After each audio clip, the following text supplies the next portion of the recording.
Det var min fødselsdag i forgårs, så i dag inviterer jeg mine svigerforældre kommer, og jeg skal lave 3 retter til dem.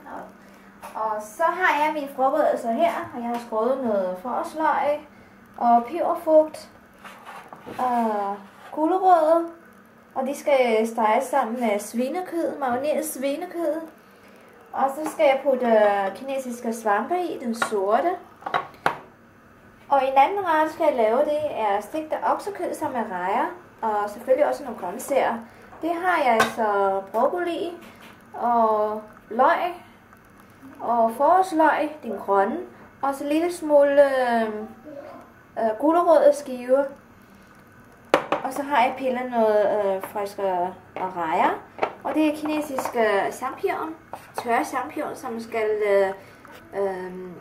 som skal lægges i vand og blødgøre den. Og den sidste rette, det er en grøntsag, og så har jeg rosenkål. Og så, det er jo meget sundt, ikke? Og jeg har hakket en halv skive, og de skal steges sammen med hakket hvidløg og nogle småhakket forårsløg. Og til pynte har jeg håndskæret noget løgrose, den hvide rose, som har jeg brugt kniv til at indskrave den. Og den ligger, når man er færdig, så lægger man i vand, så bliver de friske, og så blomstrer sig en lille smule. Og til sidst, når jeg har lavet mad og puttet i tallerken, så skal jeg stjæle noget blade fra vores roser i haven og putte i en tallerken sammen med den her hvide blomster. Og den hvide blomster skal være sammen med svinekødsretter. Og til oksekødsretter, der bruger jeg de 2 små tomat, som laver nogle røde roser. Det er rigtig, rigtig spændende. Det må I se senere, når jeg skal lave den. Til tomater og roser, der bruger jeg sådan små tomater. Jeg tog 2-3 stykker. Jeg har kun 2, så laver jeg kun 2 stykker. Og den er ligesom jeg skræller et æble med tynd lag af skrald. Så man starter fra den her ende af og slutter på den anden ende. Sådan. Godt. Og når man er færdig, så har man sådan en lang stykke, og så kan man rulle det sammen igen tilbage fra den anden ende. Det var så heroppe, og vi fra den slutte ende, og så ruller man den tilbage.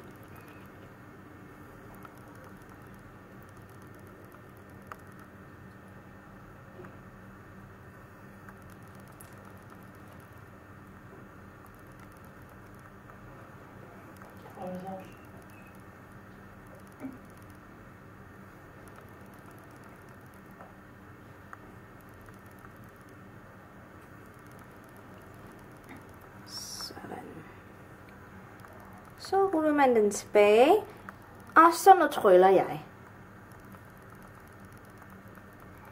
Så bliver det en lille røde tomatrose.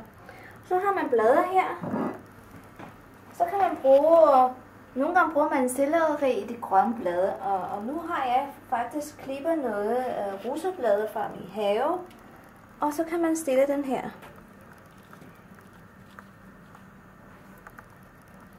Og det er så hovedrettens pynt. Så nu har jeg begge 2 roser færdige, og den er placeret på tallerkenen. Og så er den faktisk klar til at putte mad i. Og det er så rosenkål. Jeg har lige stegt det sammen med hvidløg og hakket forårsløg. Og så har jeg puttet lidt hvidvin i. Og så har jeg brugt de 2 små roser til den her tallerken. Jeg synes, at de grønne og de røde, de passer sammen. Så har jeg jo lavet et andet blomster til til kød senere, og det er så æble, jeg har skrællet. Et rødt æble, og den skal være der, sammen med kød. Og det ser sådan ud senere, så.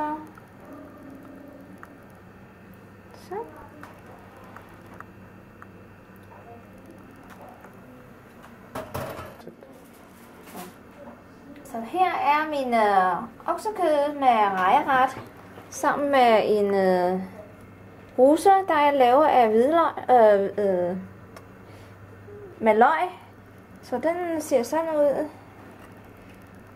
Så stiller jeg den.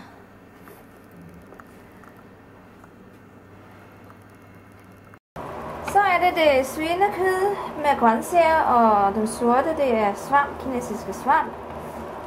Og den har jeg lavet i sur sydsauce.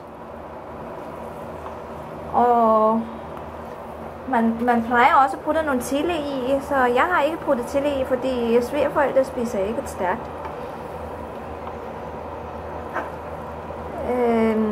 Ja, og den skal lige bare blande lidt. Og så til sidst, så skal det her i den her tallerken med æbleblomst. Og rose hedder det så. Så er der snart noget mad, og jeg har kogt ris i riskoger. Ja. Så kan vi åbne og se. Det dufter så godt, den her ris. Så skal færdige kødder, de skal i den tallerken, som er pyntet med roser. Og så er vi klar til at spise. Og så går vi til vores spisebord og kigger på alle vores mad. Og det er så 3 retter.